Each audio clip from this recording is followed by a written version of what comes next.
नमस्कार, आप देख रहे हैं बिस्तक। मैं हूं रजत देवगन। आज जब इंडियन मार्केट्स की ओपनिंग होने वाली थी तो संकेत कोई बहुत बढ़िया तो थे नहीं। अमेरिकन मार्केट्स पिछले सत्र में धड़ करके टूटे थे। 2.5% के आसपास की गिरावट देखने को मिली थी और कारण क्या था कि डोनाल्ड ट्रंप ने जेरोम पावेल की बेइज्जती कर दी। जी हां, ऐसे ऐसे शब्द इस्तेमाल किए हैं, mister too late, a major loser, ऐसा कह दिया जेरोम पावेल को। अपने ही कंट्री के सेंट्रल बैंक के चेयरपर्सन को कौन ऐसा कहता है? तो कर दिया ना इस बार डोनाल्ड ट्रंप ने फिर से मामला खराब। अमेरिकन मार्केट्स गिर गए थे, एशिया बाजार मिले जुले थे। गिफ्ट निफ्टी फिर भी बता रहा था कि हम सरेंडर नहीं करेंगे, अमेरिका में जो मर्जी हो रहा हो, इस समय हम उसको निगलेक्ट कर रहे हैं। और हमारे मार्केट्स पे आज हल्की तेजी के साथ ही कामकाज होता हुआ नजर आया। 24,185 ये दिन का ओपन है, लो है 24,072, लेकिन जो हाई लेवल लगाया वो है 24,242। क्लोजिंग आई है 24,167 के लेवल की। ये 11:15 बजे के आसपास मुनाफा वसूली बाजार पे देखने को मिली है इंडेक्स स्पेसिफिक। और आज के सत्र में 41 पॉइंट्स गेंस के साथ 24,167 के आसपास बंद हुआ है निफ्टी बैंक 342 अंकों के गेंस के साथ 55,647 के लेवल पे हुआ है बंद। ये ऐतिहासिक लेवल है, कभी भी क्लोजिंग बेसिस पे ये लेवल नहीं आया। और सेंसेक्स 79,595 के लेवल पे हुआ है बंद 187 अंकों के गेंस के साथ। आज निफ्टी का हाई लगा 24,242, बैंक निफ्टी का ऐतिहासिक हाई लगा है 55,961। जी हां, 56,000 की दहलीज पे पहुंच गए थे। बैंकिंग ही बैंकिंग हो रखा है इस समय मार्केट पे, और उसमें भी एचडीएफसी बैंक नहीं संभाल रखा है मोर्चा। HDFC bank, ITC, MNM, ICIC bank, HUL, यहां पर स्ट्रेंथ थी, लेकिन जो गिरावट थी उसमें Infosys, Bharti Airtel, LNT, IndusInd bank, power grid जैसे स्टॉक्स आज दबाव में थे। ज्यादातर तो निफ्टी के टूटे ही हैं, 19 कंपनियों के स्टॉक ही तो चढ़े हैं निफ्टी पे, आज 31 टूट गए। ब्रॉडर मार्केट्स पे भी पिक्चर थोड़ी बिखरी थी। 1,834 चढ़े हैं एनएससी के स्टॉक्स और 1,059 स्टॉक्स गिर गए। जो सबसे तेज चला वो था आईटीसी यूबीएस की एक रिपोर्ट आ गई एफएमसीजी स्टॉक्स के ऊपर, उसमें आईटीसी की वैल्यूएशन कहते हैं बहुत आकर्षक है। ये स्टॉक दौड़ गया 2.25%, एचयूएल 2.25% ऊपर, एचडीएफसी बैंक 2.25% चढ़ा। जियो फाइनेंशियल और एमएनएम जैसे स्टॉक्स में भी 2.25% के गेन आए। निफ्टी लूजर्स में इंडसइंड बैंक आज क्रैश हुआ है लगभग 4.5%। फिर पावर ग्रिड 2% नीचे आया। हीरो मोटोकॉर्प, इन्फोसिस, विप्रो जैसे स्टॉक्स में गिरावट देखने को मिली। आईटी में इन्फोसिस और विप्रो आज डिसअपॉइंट कर रहे थे, करीब करीब 2% टूटे हैं। एफएनओ गेनर्स में आईआईएफएल आज 6.5% चढ़ा है। हम पिछले कुछ दिनों से देख रहे हैं गोल्ड फाइनेंसिंग कंपनियों में अच्छी तेजी बन रही है। डिक्सन आज बहुत तगड़ा चलता हुआ नजर आया। खबर ये थी कि अल्फाबेट के साथ करार कर सकते हैं, 5.5% ऊपर चला गया। फिर मैक्स हेल्थ 5% चढ़ा है। बर्जर पेंट्स और फीनिक्स लिमिटेड 4.5% चढ़ते हुए नजर आए। एफएनओ लूजर्स में चोला फाइनेंस, सीएलएसए की रिपोर्ट आई, डाउनग्रेड कर दिया है स्टॉक को। चोला फाइनेंस 5.5% क्रैश हो गया। फिर इंडसइंड बैंक निफ्टी का टॉप लूजर है। साइंट, एनसीसी, जेएसडब्ल्यू एनर्जी 2.25% से 3% टूट गए। मिड कैप गेनर्स में आलोक इंडस्ट्रीज 18% ज्यादा चढ़ गया नतीजों के बाद। डेटा पैटर्न्स 9.5% ऊपर। वारी एनर्जी 7% ऊपर चला गया।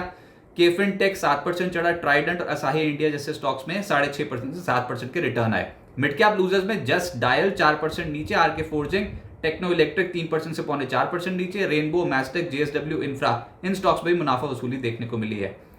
सेक्टर स्पेसिफिक एफएमसीजी स्टॉक सबसे तेज चले हैं, जिसमें कोलगेट 4.5% चढ़ा है। इमामी 4% ऊपर। रैडिको, मैकडॉवल जैसी जो कंपनियां हैं लिकर स्टॉक्स, इनमें भी तेजी बनी 3% के आसपास की। आईटीसी और एचयूएल ने मोर्चा संभाल रखा था, इन स्टॉक्स में भी अच्छी तेजी बनती हुई नजर आई।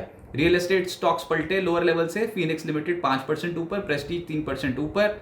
Raymond, brigade, Oberoi realty, Godrej properties 2.5% के करीब चढ़ते हुए नजर आए।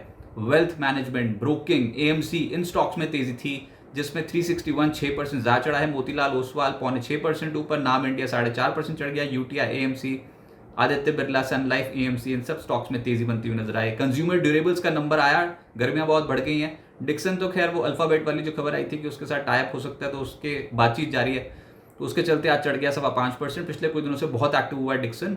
उसके बाद क्रॉम्पटन ग्रीस कंज्यूमर 4% ऊपर। पीजी इलेक्ट्रोप्लास, वोल्टास, वी गार्ड जैसी कंपनियों के स्टॉक चढ़े। फाइनेंशियल्स में कुछ आज भी चढ़े, जिसमें मुथूट फाइनेंस शामिल था। गोल्ड फाइनेंस कंपनियों पिछले कुछ दिनों में बहुत अच्छी हरकत है, तेजी है, आज भी 3.25% ऊपर रहा। मुथूट फाइनेंस, फिर HDFC bank, Jio financial, Kotak bank, HDFC, AMC में हल्की खरीदारी थी। और हेल्थ केयर स्टॉक्स में मैक्स हेल्थ, सिंजीन 2% से 5.5% ऊपर। लॉरस लैब्स, ग्लेनमार्क, ल्यूपिन में 1.5% से 2.25% के रिटर्न आए।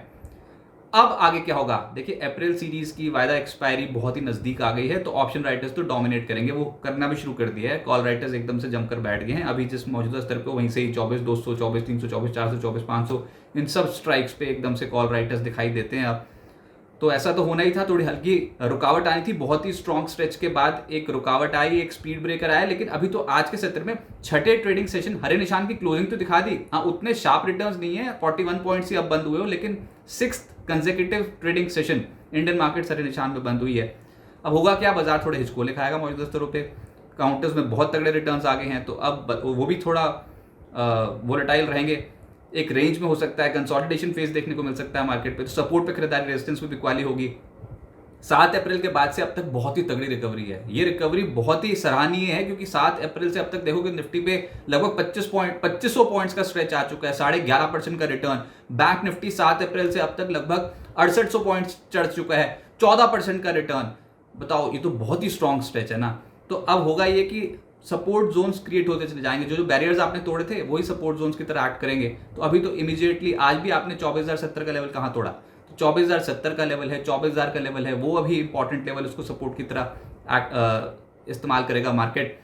अगर इससे भी डीप चले जाते हो तो 24,800 का 23,800 का बहुत इंपॉर्टेंट सपोर्ट है। तो मोटी मोटी बात यह है कि बहुत डीप करेक्शन नहीं हो सकता है कि 24,070 24,000 के आसपास से ही मार्केट में खरीदारी होती हुई नजर आए। और ऊपर अभी अड़चन है, ये जो आज का हाई बना लिया ना आपने, इस लेवल को पार करना जरूरी है, 24,250 मोटा मोटा। इस लेवल को पार करते ही आप देखोगे फिर से ट्रैप होंगे शॉर्ट करने वाले बहुत बुरी तरीके से फंस रहे हैं इस मार्केट पे, क्योंकि आपने टॉप प्रेडिक्ट कर रहे हो, वहां पर शॉर्ट कर देते हैं इंस्टीट्यूशंस।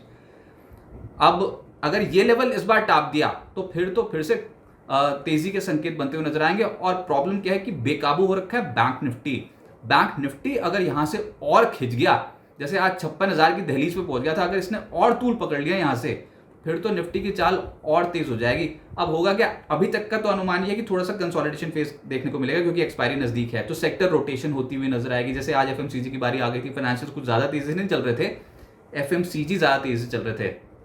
फिर एएमसी स्टॉक, ब्रोकिंग वाली कंपनियां, ब्रॉडर मार्केट्स में कुछ स्टॉक्स चलने शुरू हुए थे।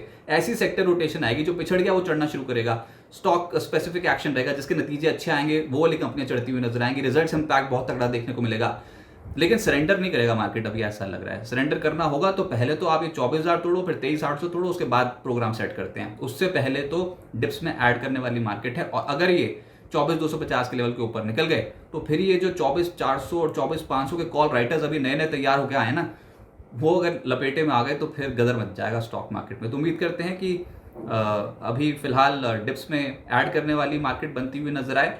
और अगर तो ये शॉर्ट कवरिंग आने वाली होगी तो वो एक्सपायरी से पहले एक बड़ा खेल हो सकता है स्टॉक मार्केट पे। तो मंदी तो नहीं करें अभी मौजूदा स्तरों पे, अगर नहीं खरीद पाए तो फोमो फैक्टर अपने ऊपर हावी ना होने दें।